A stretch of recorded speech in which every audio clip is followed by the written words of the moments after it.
Bonjour, François Olivier, votre vidéo formateur pour Office 365. Aujourd'hui, dans cette vidéo formation, nous allons voir comment créer une Teams, une équipe, et en même temps les règles de configuration pour un administrateur. Alors, vous voyez que quand on arrive sur Teams, deux solutions. Soit je peux télécharger l'application directement pour l'avoir dans Windows, comme ici. Ou sinon, je peux utiliser l'application web à la place.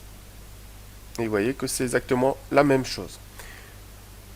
Alors, si je souhaite rejoindre ou créer une équipe, vous voyez qu'ici, tout en bas, j'ai marqué rejoindre ou créer une équipe. Donc, je clique dessus. J'arrive sur cette page. Deux solutions. Donc, soit j'aurai différentes équipes qui me seront peut-être proposées ou je peux rechercher si je connais leur nom. Sinon, je peux aussi rejoindre une équipe à l'aide d'un code que l'administrateur aura créé et m'aura fourni. Ou sinon, je peux créer une équipe. C'est ce qu'on va faire. Donc, je clique sur créer une équipe. Je peux créer une équipe, vous voyez, à partir d'un groupe que j'aurai créé donc dans Office 365 ou à partir d'une autre équipe Office 365 existant ou à partir de zéro. Ici, j'ai le choix entre plusieurs solutions. Soit je prends, vous voyez, une équipe privée, donc seulement les utilisateurs qui sont autorisés ou qui m'ont fait la demande pourront la rejoindre. Public, donc là, c'est tout le monde peut rentrer, sortir librement sans demander quoi que ce soit. Ou sinon, au niveau de l'organisation, et dans ce cas-là, c'est toutes les personnes faisant partie de mon organisation qui puissent donc rentrer comme ils souhaitent. Donc l'organisation, c'est tout simplement le arrobase avec le nom de domaine. Nous, on va mettre privé, par exemple. Je vais donner un nom. Donc,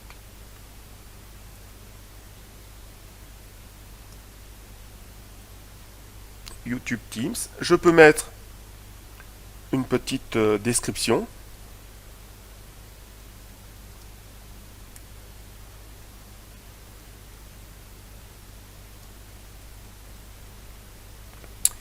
La créer.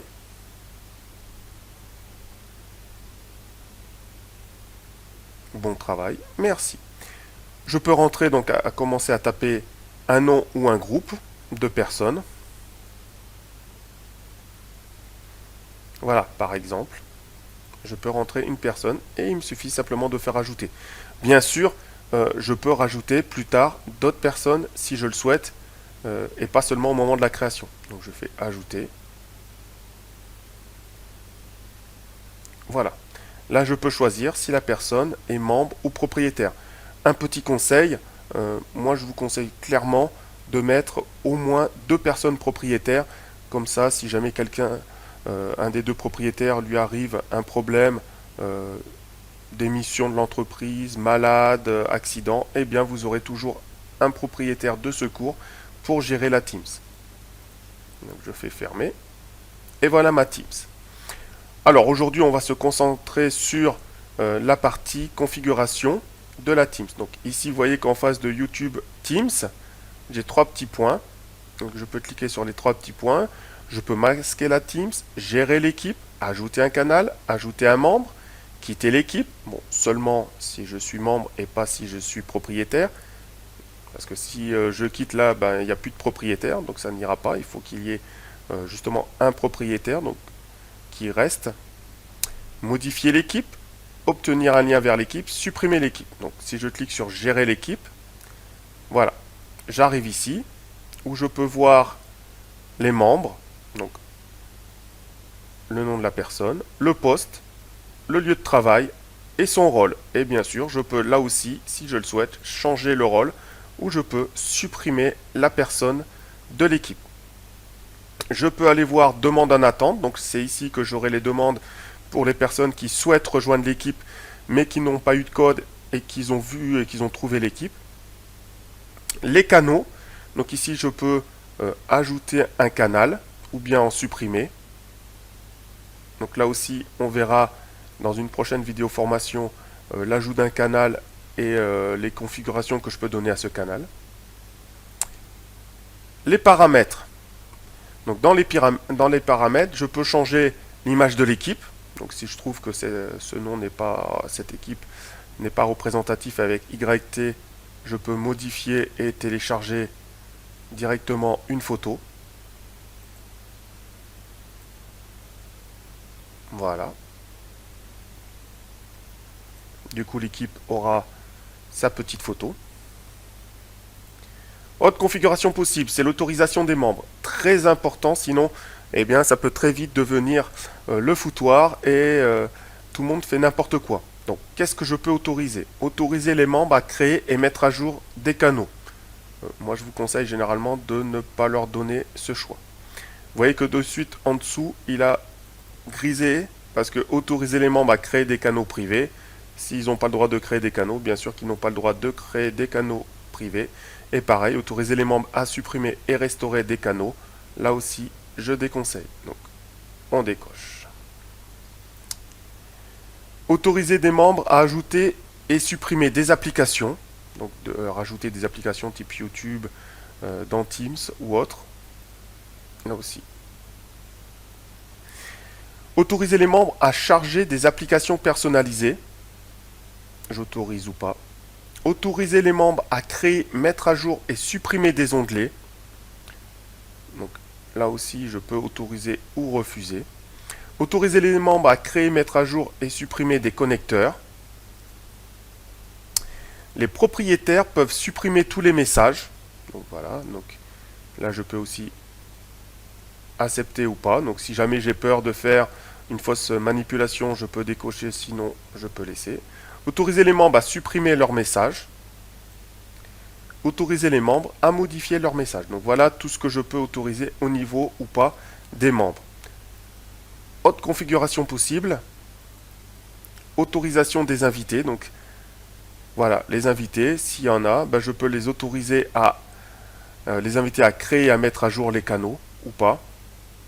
Autoriser donc les invités à supprimer des canaux ou pas.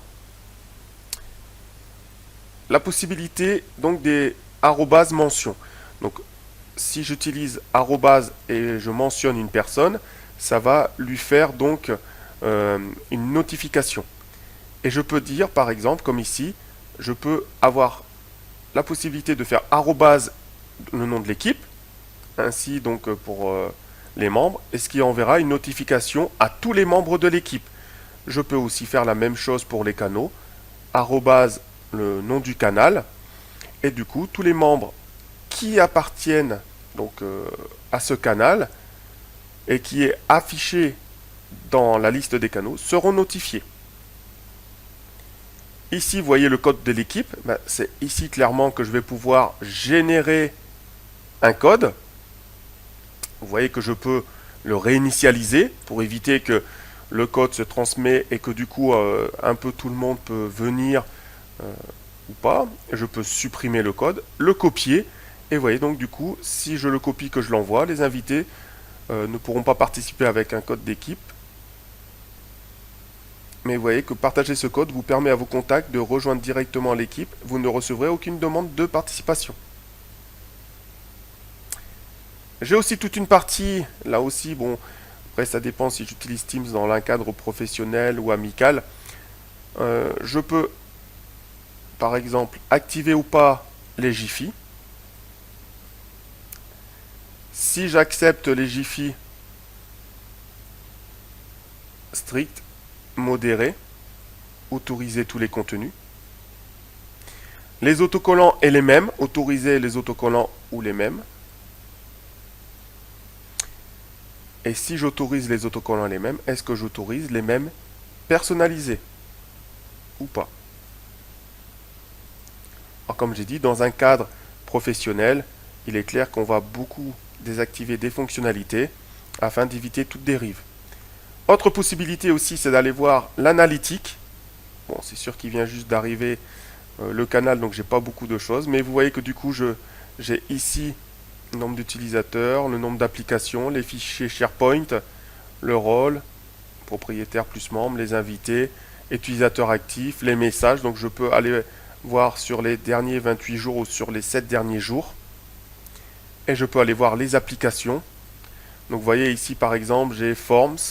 OneNote, planificateur, Price, SharePoint. Et donc je peux ici supprimer ou ajouter d'autres applications. Et vous voyez qu'ici j'ai une grande liste d'applications possibles que je peux rajouter. Et pas que des... Vous voyez, il n'y a pas que du Microsoft. Ça va beaucoup plus loin et donc je peux rajouter pas mal d'applications directement dans Teams afin de les utiliser. Par exemple, si j'utilise Cisco Webex Meeting, eh bien je vais pouvoir ajouter cette application afin de l'utiliser directement dans Microsoft Teams. Et bien sûr, vous voyez que j'ai retrouvé ici dans l'application bureau, donc ici je ne suis plus dans l'application internet mais dans l'application bureau, j'ai retrouvé exactement la même chose avec les mêmes fonctionnalités. Ça se synchronise directement. Je vous remercie d'avoir suivi cette vidéo formation et je vous dis à très bientôt pour une nouvelle vidéo formation sur Office 365.